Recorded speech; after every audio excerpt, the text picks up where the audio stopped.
So ang balak ko naman dito, free-range chicken ang aalagaan natin. Native na manok naman para kakatay-katayin natin. Pang 170 na. Nakahako na yung truck, ano? Ito, bigas na to, ha. Salamat po sa mga pinatulong nito sa mga anak ko po. Ilan kayo magkapatid na kailangan ng gamit? Tulo. Tulo? Tatlo? O, sige, ako bahala. Sagot ko na yung gamit nyo. So, kompleto na yun. Notebook dito, isang set. May t-shirt na, white t-shirt. May ruler na. Ay, may bag na.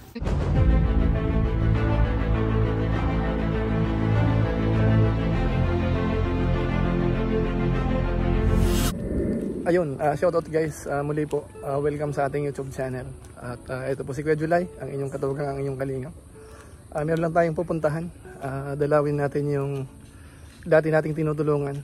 Dahil nga yung bata, yung anak, dumaan minsan sa bahay.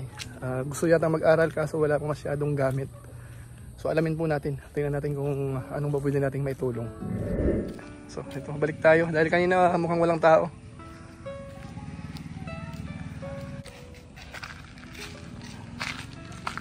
Ay, saan mo kayo ba? Ha?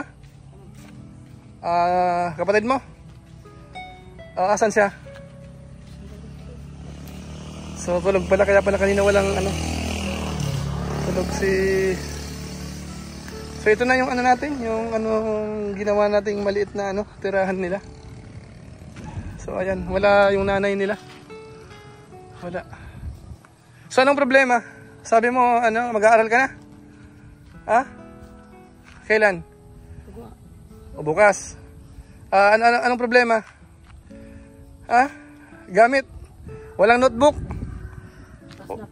Papel? Bag? Ano pa? Tsinelas? Patay tayo. So, kulang pa? Yan ang problema. Sige, ano, bibili tayo ng ano, ng gamit niyo. Saan yung kapatid mo? Tawagin mo yung kapatid mo. Ha? So nawawala yung isang kapatid. Yung nanay niya dito, wala dito sa ano, wala dito sa bahay. Asa si nanay mo nga pala? Babalik naman yung gabi. Sige. Di bale, importante ano, dahil may pasok na bukas, bibigyan kita ng gamit mo sa school. Ilan kayo magkapatid na kailangan ng gamit? Tulo. Tatlo. Sige, ako bahala. Sagot ko na yung gamit niyo. So ngayon pupunta tayo doon kay Bibi para kunin yung gamit. Tinawagan ko na isang tindahan dyan. Ihanda yung gamit nyo. Kompleto na. Bag, notebook, papel, ballpen, pati t-shirt yata. Sige, tingnan natin kung ano mga pwedeng magamit doon. Punta tayo doon sa may tindahan ng mga notebook para kunin mo na yung gamit para bukas makapasok ka na sa school. Ngayon na siyempre. Ngayon na, tara. Ano Cyrus? Ano sabi? Meron na? Nakatapos ka. Ambog mo na. Nakatapos ka tapos grade 1 jaday. Di ba sa grade 1 sa grade 1, basta sigurado grade 1. Okay, sige grade 1 saka yung isa grade 2. Wadi grade 2 saka grade 1 tama di grade 2 banyuan ko sa grade 1. Extra grade 1 dahil yung kapatid mo imposibleng grade 4. Sigurado ano yun, baka grade 1 or grade 2. So may bag na. Ayun, set na pala yan. May t-shirt na yan, no. Ako na t-shirt. Sige. Ayan. Ito yung sa grade 2. Ito yung sa grade 2. Ayan, grade 2. So, kompleto na yun. Notebook dito, isang set. May t-shirt na, white t-shirt. May ruler na. Ay, may bag na. Ayan, may Crayola pa. May lalagyan na ng mga ballpen. May bag din, oh. Bag, ayos. Ito pa yung para sa isa. So, bali ano yan? Bali tatlo. Tatlong set yan. Tatlong set ito, ganun din. May mga gamit na sa loob yan. Ayan, may bag din sila. Ayan. Ako yan, Yan. ako na yan. Hindi, may tsinelas na? Oo. May tsinelas na. Tatlong. Sadit baga, tinansya ko man sa tiilo. Tatlong tsinelas. Sige. Sadit. At sige. sadit. So, ayan. Sigurado ka, okay na? Sigurado. Sum na namin, B. Magkano lahat? 2,650. 2,650? Sige. Ayan, sige. Yan tsinelas mo. Ano, okay na yan? Okay na? Ayos. Sige, ayos yan. Teka lang, wait lang. May sukli pa. So, bali, bali, kulang 3,000. So, may butal. Itong butal, baon mo bukas. Baon mo sa ano sa school. Isang linggo ganting sa kaso mga kapatid. So yan, okay na po. Ano bali 3 set ang kinuha natin para sa magkakapatid. Sige be, salamat be ha. Ayun, shoutout guys. Ngayon balikan nga natin yung ano, yung binigyan natin ng gamit kahapon. Kung nasa bahay nila or wala. Kapag wala sa bahay, ibig sabihin pumasok sa school.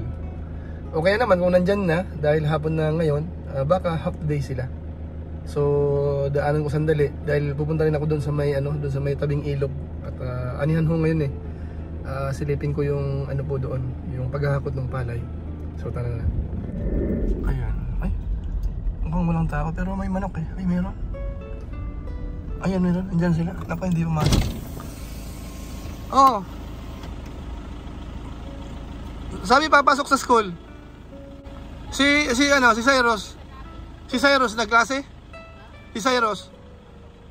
Ito. Nagklase dire. Si Cyrus grade 1. Ayan. Grade 2. Hindi siya pumasok? Half day lang, half day. Umaga po si Jumbi lang ang nagkakapit. Kasi kahapon, wala kayo dito kahapon. Wala ako. Anong balita? May pinuntan po ako yung markasa nila. Kinuha ko sa Esperanza Globgan. Transfer ko po sila sa So, Balarugan. ilan ang anak mo na nag-aaral talaga? Tulo lang po Si sa ito. Tapos si Cyrus, sino ba isa? Si Adian Jumbi. Jumbi. Kasi sabi ni Cyrus sa kahapon, yung isa daw grade 4. Sa Manila po to. Ngayon nung naisip namin na parang wala namang grade 4 dito, inano namin ng grade 1. Kaya dalawang pang grade 1 yung binigay namin. Opo, grade 1, ang two sa grade. So, pumasok na doon sa klase kanina? Sigurado? Opo, sigurado. Pumasok ka na?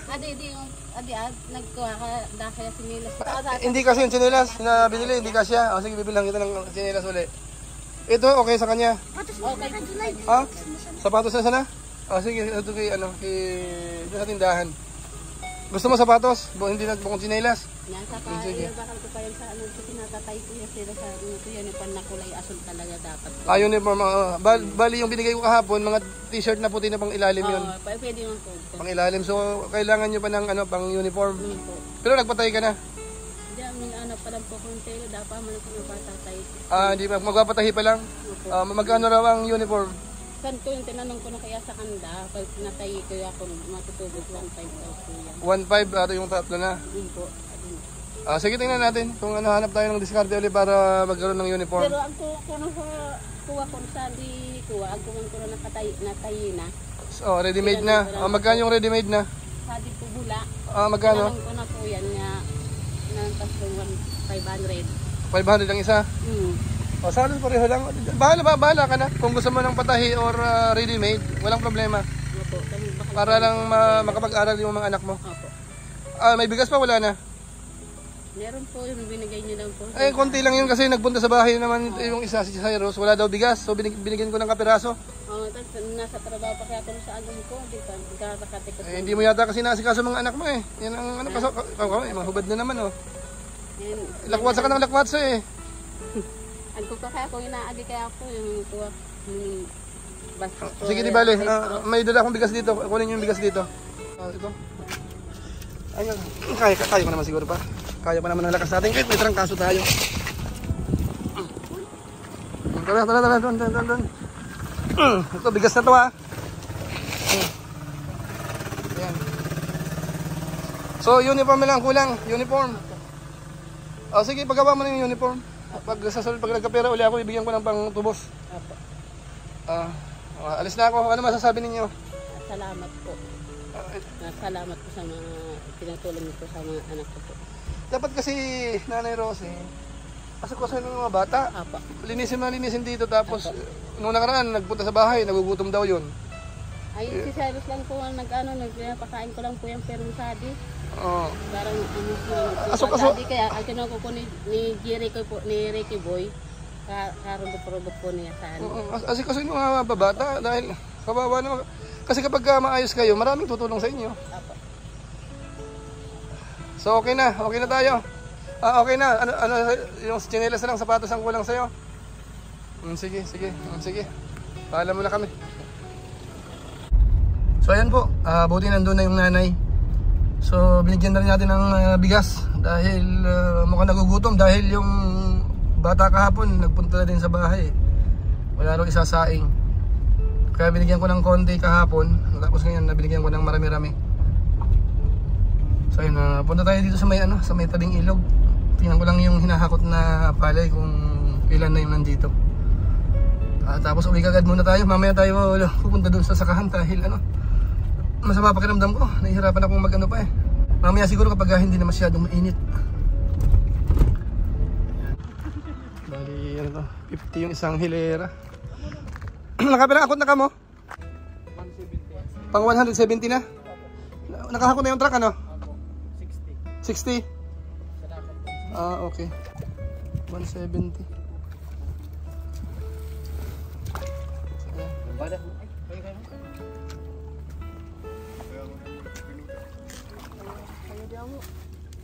Mga pirang akot pa raw? Baka dalawang akot pa raw? Kaya pa sa ulog pa dalawa? Mga magtutulo, baka magtulo pa. So ito na, ito na bali yung 170 lahat na. Yung 60 na ikarga na nung truck nung bibili. Dahil pinakiusapan natin na gamitin yung truck nila kasi ginagabi kapag yung truck namin ang ginagamit. Dahil yung driver nung harvester, yun din ang nagdadrive nung natin, nung truck. So buti pumayag naman po. So ayan, tuloy-tuloy na yun. Sabi nung dalawa tatlong balik pa siguro ang doon. Kasi yung pag-harvest tuloy-tuloy pa. So tara na muna. At ako hindi din masyadong mababad sa labas. So ayun mga babayan po natin, nakabalik na po tayo dito sa bahay. Yan lang po muna siguro ang ating maiksing vlog sa ngayon. About naman sa pagtulong, yung pamilyang dati nating tinutulungan, yung napagawan ng maliit na bahay.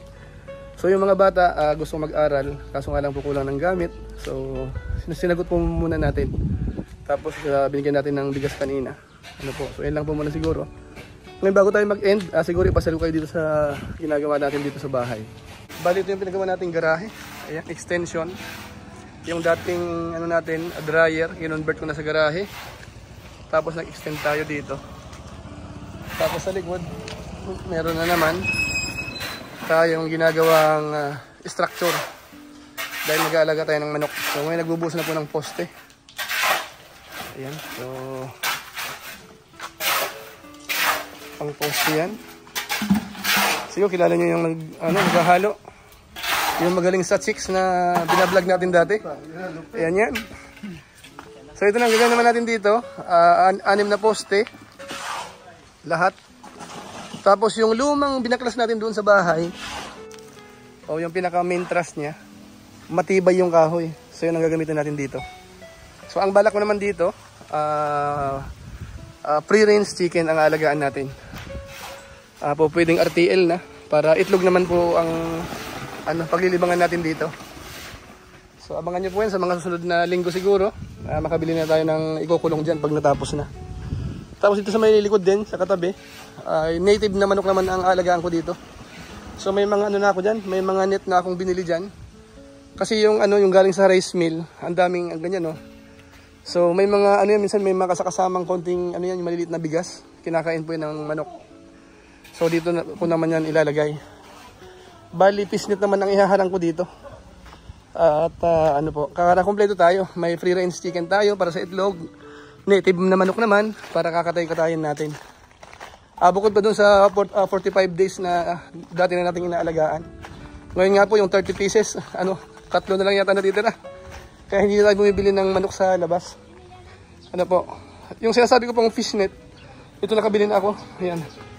Nakahanap tayo ng supplier ng mura siya. Ito ang gagawin natin. 8 feet ang haba nito, ang taas. Ito naman, 10 mil. Ay, malapad yung isa na yan. Panglagay ko dun sa ibabaw. Para para hindi makalipad yung manok, yung native. So yan po, yan lang po muna. Siguro pansamantala, paalam po muna tayo. Kita-kita ulit tayo sa mga susunod nating vlog. Salamat sa mga sumusuporta po sa ating YouTube channel. So pagpalain nawakin ng Diyos. Mabuhay po tayong lahat. God bless po. Bye-bye. Bye po. Salamat.